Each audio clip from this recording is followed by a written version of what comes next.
Everyone manages their money differently, some better, some worse, and our behavior is certainly influenced by the society in which we live in, our individual temperament and our skills and interests, but also our family of origin. And we're going to include that dynamic in our conversation with our next guest. Parween Mander is a money coach. She is the founder of the Wealthy Wolfe, and she's joining us to talk about her story, getting to where she has as it relates to personal finance, and what she does with her clients. She's in Vancouver. Hello, Parween. Hi, Bruce. Thanks so much for having me. It is my pleasure. So, people don't decide that they're going to be a money coach at the age of 13. At least I don't know anybody who has. What is the essence of how you came to where you are today? Or maybe you Yeah, decided at 13. Is that what you read the Wealthy Barber at 13 and you're like, actually, it was 16 when I was watching Gail Val Oxade on what was that? Till Death Do Us that do us part? Till Yeah. Death Do Us Part. Yes, I as a 16-year-old was watching that show religiously in high school, and I just loved what she did. This idea of coming into people's homes and fixing their finances, which is such a stressful part of people's lives. But my own personal story really starts with being a daughter of immigrants, being the firstborn daughter, and having to speak with bank advisors at the age of 16 when my parents were going through a mortgage renewal and potentially were not able to renew their mortgage at the time. So it's a very scary time, and I was very clearly overly exposed to adult financial matters at a young age. But what that experience taught me was, hey, if I don't have money, I don't have power, I don't have control, I don't have safety. And so that was a very powerful moment for me. And so I vowed to myself at that age to put myself in a position where I was financially independent. I was, growing my wealth. So over the next 10 years, I was on this personal finance journey of doing that. And by the age of 26, I hit my first $100,000 saved. Wow. But while I was on that journey, I just started to realize, there aren't any money mentors who look like me, who can maybe relate to my experience as being a daughter of immigrants and the nuanced relationship that we have with our finances. Can you give me some examples of what notable differences would be? Because not only are you a child of immigrants, you're a woman growing up in a world that's very different Mm. for men versus women. What are some things that you noticed that were missing in this conversation? Yeah, I think for myself and for all my clients, we have the same financial goals. We want to pay off debt, we want to grow our savings, we want to budget, we want to invest and do all the things. But the difference was that we just have different cultural and family expectations to also contend with as a child of immigrants.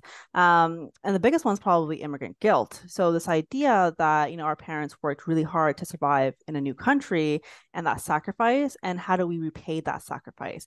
And that means financially, we feel responsible for, picking up any sort of family emergency or making sure things are taken care of. And that obviously can impact our own financial goals and how much we can save or how fast we can pay off our debt. Things like this idea that our paychecks don't feel like they're entirely ours, that we have to share them. And this is the thing that a lot of my clients deal with, which is I'm making X amount of dollars per month, but I have to pay for my younger siblings, XYZ, or my parents and what they need. And all of a sudden, my paycheck just kind of flies out of my bank account. Mm. And so there are unique challenges in terms of the collectivist mindset versus the individualist mindset. So the individualism is definitely the North American mindset of like, how do I save for my own retirement? How do I do things for myself as an individual? Whereas coming from a immigrant background, you're most likely from a collectivist culture, which is the Mm. idea of the many over the one. So looking after your family, your other people around you before prioritizing yourself. So that can be very difficult, especially in the current sort of traditional personal finance landscape. Yeah. How did you navigate the career conversation? Because I may be stereotyping here, but I feel like for many children of immigrants, you had three choices. You could be a doctor, you could be a lawyer, maybe you could be an engineer. What was the conversation like in your family, and what did you decide to do after high school? Yeah, my parents always saw me as like the A+ student, and so they weren't necessarily worried about me. They kind of knew that I was just on my own path, and whatever I did do, I would excel in. For me, I was actually debating between social work and finance when I was in university, and it was actually after I spoke to a leadership coach who was like, "How about we combine those two passions and talk about money coaching. And that was the first of that, being that little nugget being embedded into my mind. But again, I just still spent the rest of university and my early 20s working at a bank as a teller, and then working at a financial technology company, and kind of working my way through the ladder there. So I was always sort of in a non-traditional role, especially when I moved over to fintech. And then I started my side business, which my parents didn't really know about at the time. I just did it again because they're not worried about me. They're like, we know that Yeah. you have what you have. But when I was laid off from a 9 to 5 and had to go into my business full time, I say had to, but really it was a privilege to be able to do that. Of course they were a little bit worried, but they've seen just how well it's been doing, and again, they're not necessarily It worried. worked out. Wow.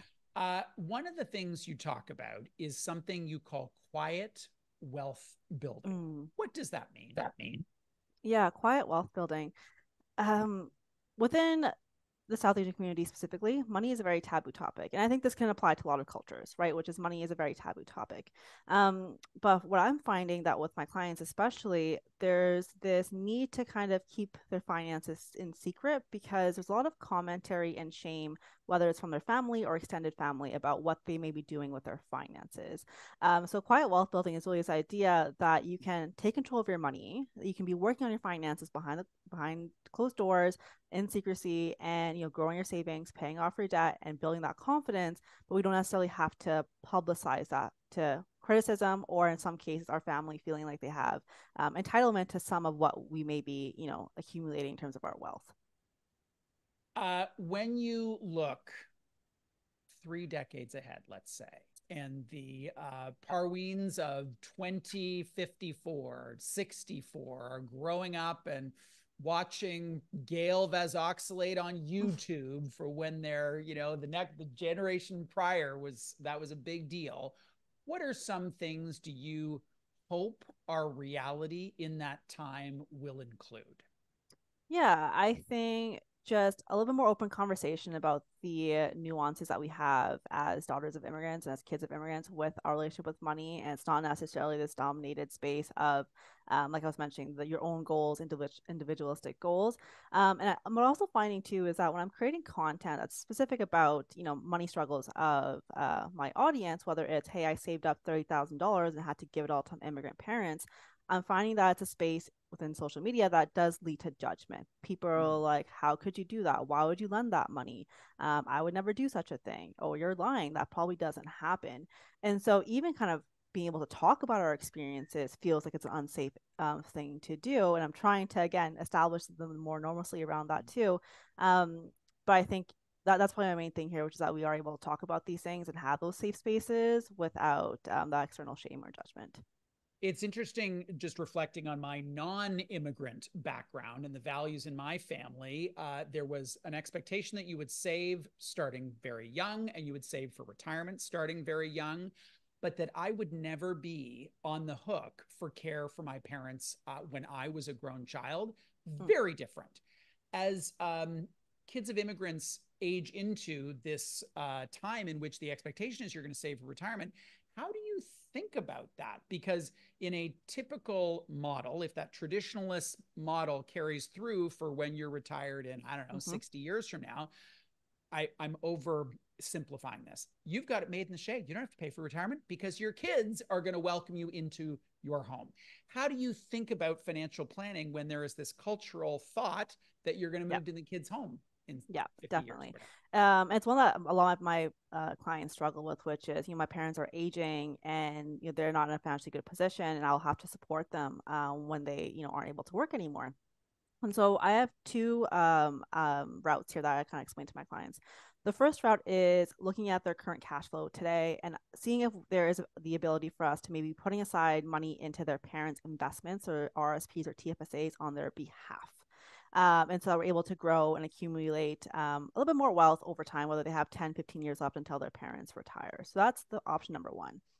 Option number two is sitting down with your parents and your other siblings as well, and thinking about how much it's going to cost your parents to be, living in retirement, Will there be a mortgage? Will there be other bills, medical bills? Like, how much do you think it will cost for your parents to be living their lives when they are no longer able to produce an income? And what is that shortage that you'll need to maybe be providing as a lump sum each month? And so that aspect gives them a time now to kind of accumulate their own wealth over this time and then contribute then later. Also with the assumption that maybe they're in a better financial position, maybe they're earning a lot higher of an income. And the first option is kind of starting slow today and kind of building that wealth over time so that there's still some sort of nest egg that can help their parents without it being, all at once. Regardless, it's definitely a tough conversation. There's definitely a little bit of resentment too of, I'm trying to save for my own goals. I'm trying to do all these things. But that's again part of not the cultural sacrifice, but again, the immigrant story. Just before we go, you referenced how taboo it can be to have these conversations. And I think a part of breaking that taboo or moving past that taboo is just starting. What is the script for how you begin that? Like, you just crowbar that door open a teeny tiny bit and try and push your way through.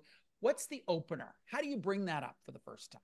Yeah, and is that referring, just to clarify, to the retirement? Parents. The aging retirement So story. I want us to talk about money. So if there was Yeah, no taboo, you'd say, Mom, Dad, let's talk about money. But where yeah, there is, it seems like a more nuanced approach is helpful. definitely.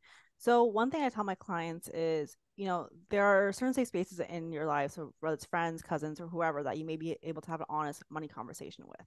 And there are other spaces, namely our parents, where that may not be a safe space. In terms of, our parents are kind of they have their old habits, they kind of have their own sort of beliefs about money, right? And so there may be a bit of a negative conversation there. And so I would say kind of start small on topics like, maybe, hey, what is a monthly expenditure for the household, right? How much are bills costing each month? And just kind of seeing and feeling out your parents' reaction to that. Because again, they could shut down, they could get angry, they could do all the things. And so it's kind of be multiple small conversations about, topics that are maybe not the big, large ones like the retirement story right from the beginning. Interesting. Parween, thank you so much for joining us today. Thank you so much, Bruce. Parween Mander is a money coach, founder of the Wealthy Wolfe. She joined us from Vancouver today to talk about what it's like to be the daughter of immigrants as it relates to money these days.